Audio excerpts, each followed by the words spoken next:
So now we just learned that from studying light,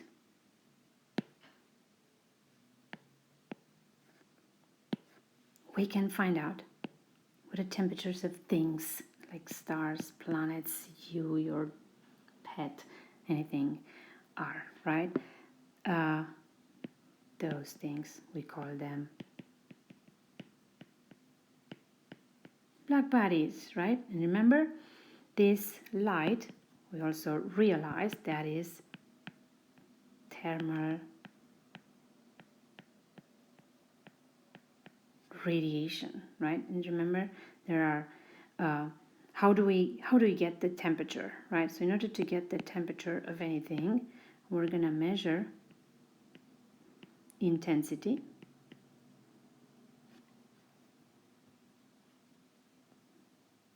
Intensity as a function of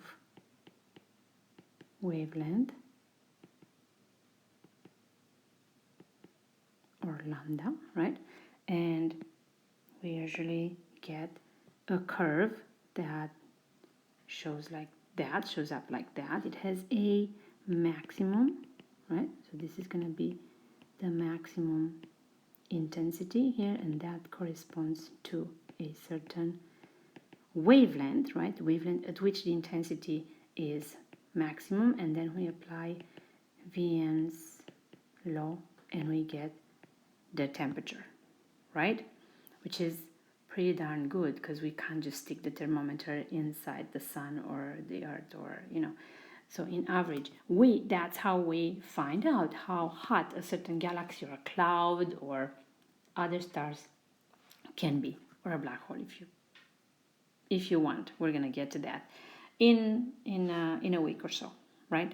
Okay, so pretty interesting, right? We get from just studying light, we get to know how hot things are.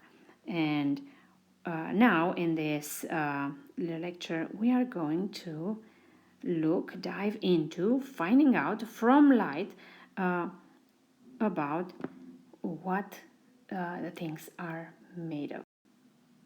Okay, so here is a black body spectrum, and it's not just any black body. These are measurements for our sun. Okay, this is the black body we are talking about. So what do we have? Intensity on the y-axis. Okay, in those funky units, the watts per meter square per nanometers, which are the units for wavelength, right? So basically we have the intensity at which each of these points per wavelength, right? Okay, so we have here wavelength increasing that way. Okay, so the white curve, real measurements, and the yellow curve, this is the black body model. There's an analytical formula for that, and there's a pretty good match, right? Okay, and so what is found here, right? So somewhere here, that is where the maximum intensity is, and you find out where the wavelength corresponding to that maximum intensity is, and this is how we figured out how hot the sun is. That's the temperature, almost 6,000 Kelvin, right? Makes sense? All right, so pretty good match, except for the tiny little squiggles. Look at that. So there are certain wavelengths, right? So that's the wavelength for which the intensity is not quite on par with where, say the curve, the theoretical curve of the black body is. The intensity is much smaller. The intensity is much smaller. You see there are some dips in this. That's called spectrum, right? The black body spectrums. There are some dips. We're going to call those absorption features. or lines, because they do look like lines and they correspond to certain wavelengths. All right. Okay. So now let's just take this portion. So you see there is actually emission outside the visible, right? So this is the visible part.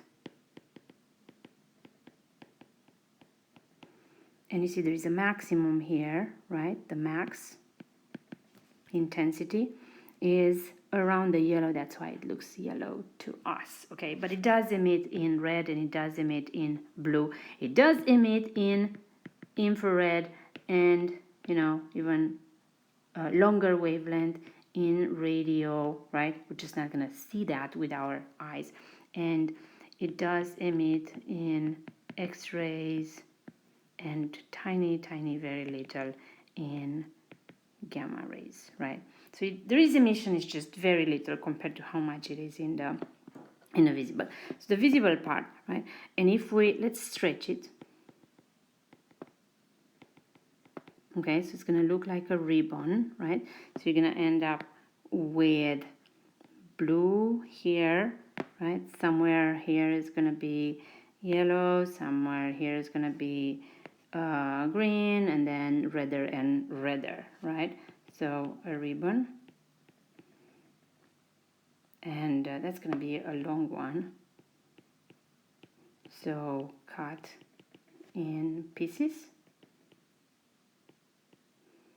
and put the pieces on top of one another. This is what you're going to get. Okay, so again, this is the solar light or the solar spectrum, right? So this is the longest wavelength, this is the shortest, and you can see this is the area which is most intense, right, close to the max intensity. And here is not as intense, definitely not as intense. It becomes black because it's just under the threshold of our eyes detecting anything. All right, so that's the ribbon. Okay, so it's really long. We cut it, put the little pieces on top of one another. But there's another thing that you can see around here. Like, for example, these regions. You see there are certain wavelengths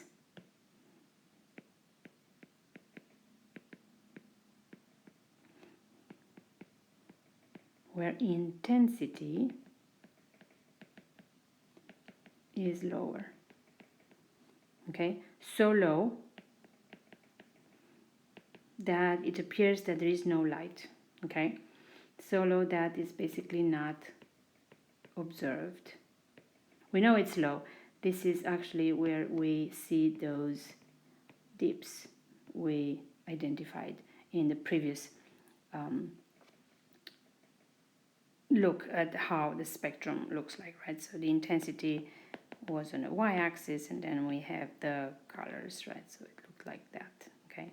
And here would be the yellowish part, and here we have red, and here we have the blue part, right? Because this kind of brings them together, right?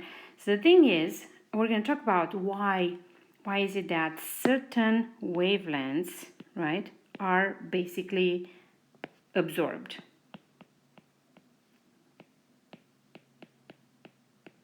They're absorbed by material, by gas in the atmosphere of the sun. So there is really hot photons. They're coming from the interior of the sun, and they get absorbed just before they penetrate the atmosphere of the sun, so that we can get to see it. So we don't get to see as much in these situations. In order to understand why that is, we need to talk a little bit first about the structure of matter. The matter is made of atoms, or the atoms made up everything. So in other words, never trust an atom because they make up everything. That's a joke. All right, so the matter is made out of atoms. Atoms make up everything. But what is an atom made of? Every atoms, now, in the meantime, the idea of an atom comes from the ancient Greek, but in the meantime, we figured it out. We realized just how big or small the atom is. So, hey, you have here the size, 10 to the minus 10 meters. This is actually 1 angstrom. It's not the same angstrom that sings the Wonderful Life song. It's a different angstrom, scientist who studied the X-ray part of the electromagnetic spectrum of the light, right? So he was one of the first who measured the size of an atom. It seems to be, it's more or less 1 angstrom, more or less 10 to the minus 10 meters. So that's the scale. The atom has a nucleus, and the nucleus is made out of other particles that are called protons and neutrons. And this is where most of the mass is. So these things have mass, a lot of mass, okay? Usually we have the same number of protons and neutrons, and also the same number of other things exist in a cloud that surrounds the nucleus, and this is where the electrons are. Okay, so there are some important numbers that we figured it's very useful to identify any atom with, and one is the atomic number, and that is the number of protons in the nucleus. That is also the number of electrons in the electric cloud. But that is only for atoms. If atoms lose, for some reason, electrons, lose or add electrons, they become ions. Okay, so atoms are neutral from the point of view of how much charge they have. So there's no electrical charge, right? So we have a positive charge for the protons, and the electrons have negative.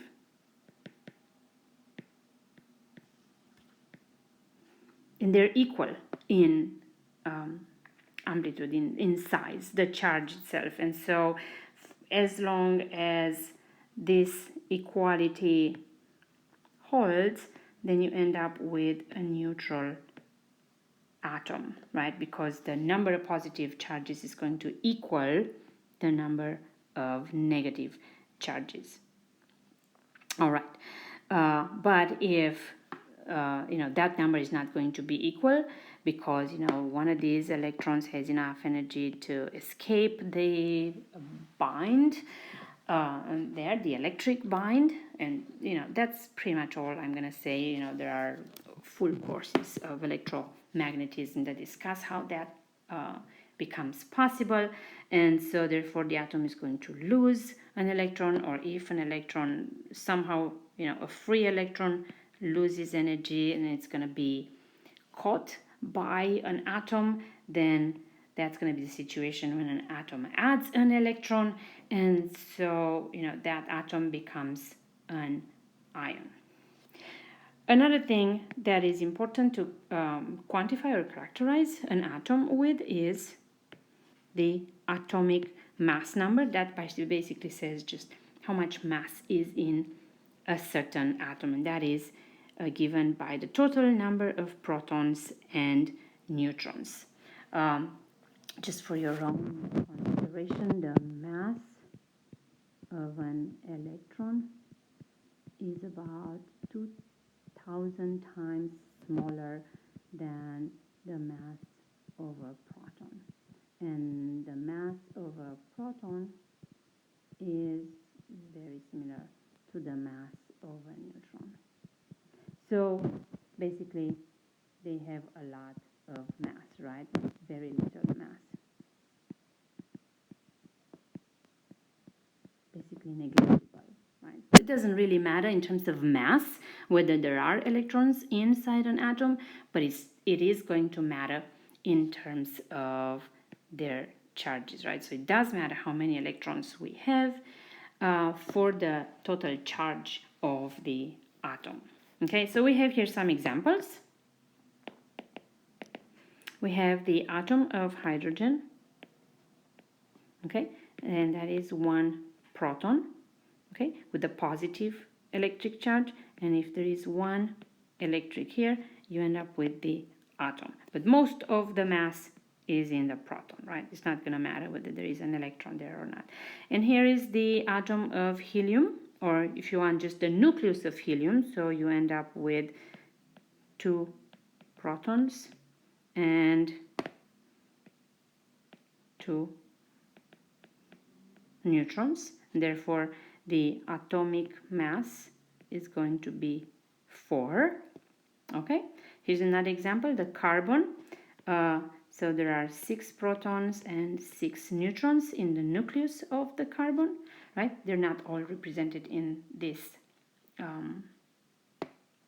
illustration, all right? And in order for this to be atom, then you're gonna need 12 electrons here somewhere in the electric cloud. All right, so this is what the matter is made of.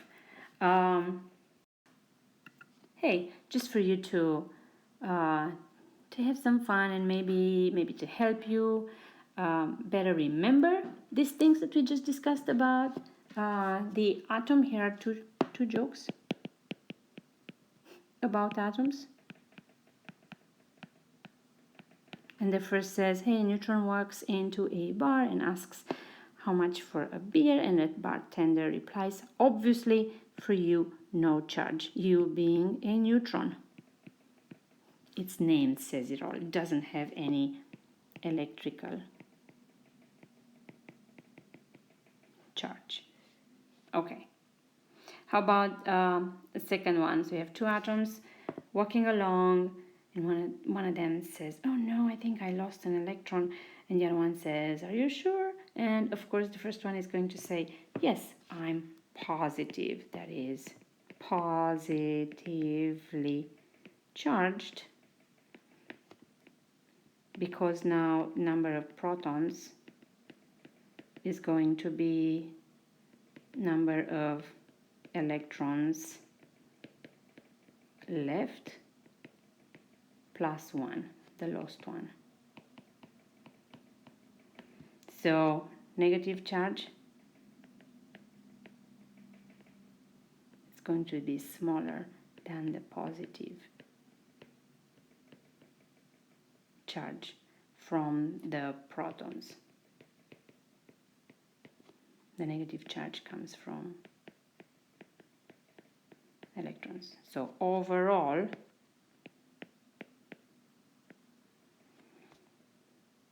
that atom is going to not be an atom, right? It's going to be a positive ion. I guess I just managed to ruin the jokes for you. So let's move on. All right, here's the thing. It is very important to understand that the electrons have energies associated with them, right? And so they kind of look like this. So you have nucleus. So you have a nucleus. That is protons plus neutrons. And then you have, that cloud of electrons. But the electrons, you can associate, some distance away from the nucleus. And that distance is going to go with their energy. So you're gonna basically have an increasing energy towards, so that like the more energy that electron has, right, the further away from the nucleus is going to be situated. So basically, if you take this diagram, right, that is going to look like that, right? This is what is shown here, an energy diagram. So we have energy increasing that way, so increasing in this direction. So we have lowest energy level here. So say you have some electrons that have that certain energy in the ground state.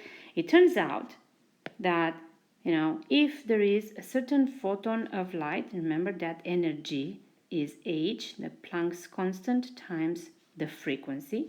Also, you can write it as h times c over lambda. Okay, so it's a certain wavelength associated with that photon of light.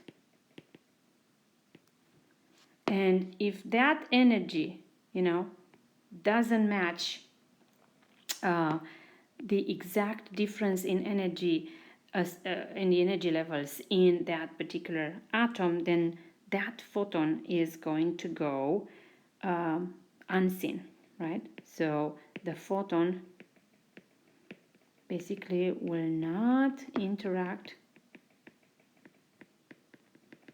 with the atom. The atom will just pass by, will not pay attention to that photon, okay?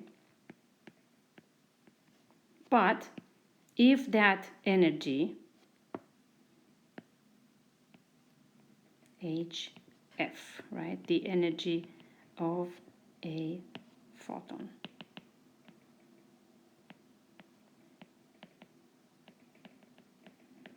if that matches exactly the difference between energy levels, then that electron is going to jump up and is going to live in a so-called excited state. All right, so basically that atom was able to steal that energy. So if matching difference in energy levels in atom, then photon or that particular wavelength is absorbed. So this is what happens on the surface of the sun. Okay, some of those photons match the difference in energy levels in certain atoms, and right, there are some other. Basically, what we get is a chemical fingerprint, because each type of atom has a certain unique set of energy levels, and we can tell for sure whether, you know, this particular difference is for hydrogen or helium or carbon and so on. So we can tell for sure, you know, from just measuring where exactly in which wavelength or which energy or frequency, right? We measure, we can tell the type of atom that absorbed the photon, because that type of light, that photon, is going to be missing, right? Remember,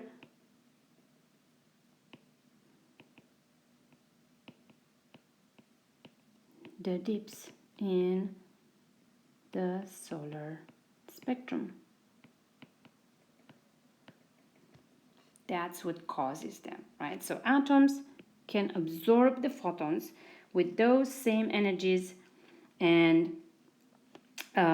they are going to go upward They transition to a higher energy level, and then they produce the pattern of absorption lines at those exact wavelengths. At the same time, there are downward transitions, and let's match the color of the text, and they produce a unique pattern of emission lines because energy is going to be emitted.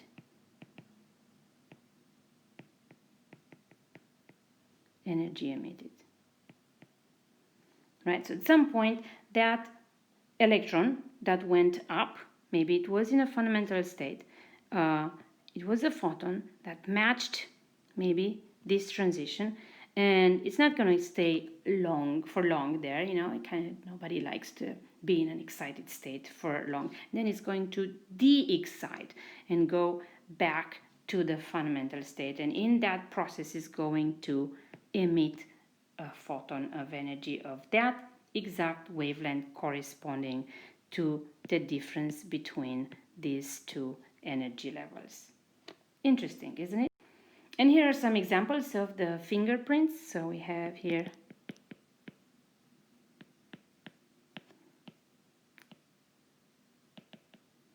chemical fingerprints based on, in this case, emission lines. So what we see here are certain gases, hydrogen, helium, mercury, neon, so on, water vapor. And if they're hot enough,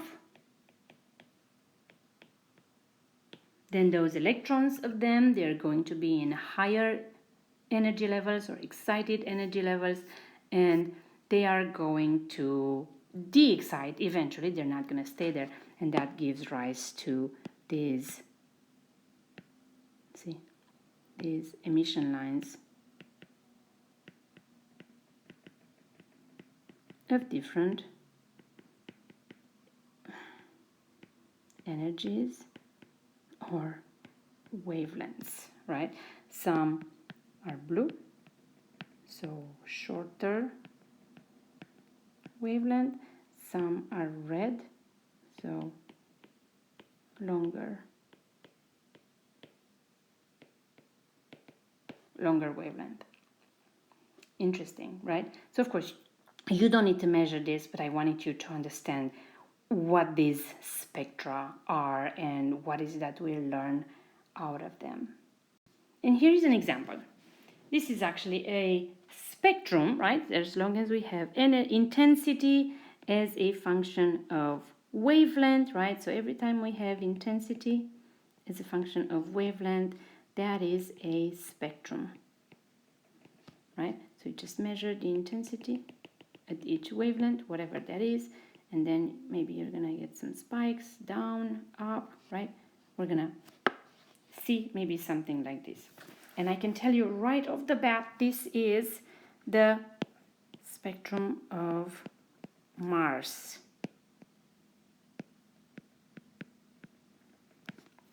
Because I know it. Okay, here's what happens here. You're going to identify some absorption lines. So there are some things that are absorbed. Something in the atmosphere of Mars absorbs the light. Can you identify those? I would say, see the dips? Absorption lines. So they correspond to letters C and D. Those are the absorption lines, right? You can also see the dips here. The dips in the ribbon. So that's another way of showing the spectrum, okay? How about emission lines? Do you see emission lines, right? The things that like extra intensity for certain wavelengths. Look at that, right? So there are certain wavelengths here where there is extra intense. There is extra light. Okay, so those, right, those are the emission lines. So that's the letter A, emission lines. We have another question here. question number 2. Which letters label the peak, which is the greatest intensity of the infrared light? So what is the infrared light? We have a label here. This is the infrared light. It kind of starts about here, right? So this is pretty much the visible range. Okay, so infrared starts here, so it looks like the peak, the greatest intensity is here. So that is going to be letter E. So what happens here, right? This part, this is light emitted by Mars. Mars is much colder than the Sun. And so lambda max is going to be longer than lambda max for Sun. Does this make sense? Again, that is Wien's law, right? Okay, because Mars is colder, right? A lower temperature, then lambda max is going to be longer. All right, okay. What's happening on this side of the spectrum? Why is Mars then showing some light that is emitted in the visible range if it's that cold? Well, it turns out this is just reflected sunlight. Okay, so it's not emitted per se by the body, by Mars, by the planet, but that is just light that is reflected by its surface. So of course it's going to be light that's coming from the sun and it is reflected. So the sunlight has a maximum around here, right? Remember the yellow? So it should have actually looked like that, but it says here some of the blue light has been absorbed. Okay, so there are some reasons for that, which you might learn about if you. We're not going to go into details of that. There are full lectures about this in the Astronomy 120. Okay, so yeah, you see that part is the absorbed in the blue part of the spectrum. So interesting, isn't it? You see, we learn a lot about just measuring the intensity as a function of wavelength. We learn a lot about what is produced in or what is reflected, or how was that light that we measure given its properties. We learn a lot about its origin, about the objects that produce the light and how they behave.